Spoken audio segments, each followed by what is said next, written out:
Alright guys, what we have here is a 2004 Oldsmobile Silhouette, and the alternator is a pain to get out. So watch a lot of videos. There's an old alternator. What I ended up doing is I took the washer reservoir out that's sitting out there. Try to get the battery out. I failed miserably because basically the nut that holds it down there, yeah, you guys can see it. Yeah, so basically the bolt head, I turned it and I broke. It's basically housed in a plastic, and then there's a nut back there, but I couldn't get to it. So I was like, all right.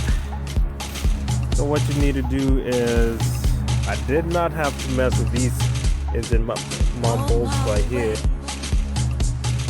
A whole lot of you guys are trying to say, I did have to take out the bracket, obviously, the pulley and the tensioner, this right here.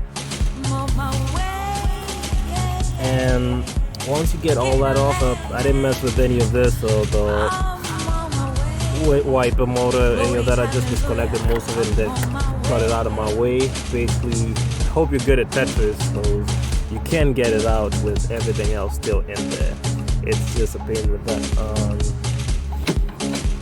There's 3 bolts that hold the bracket in place, so you want to remove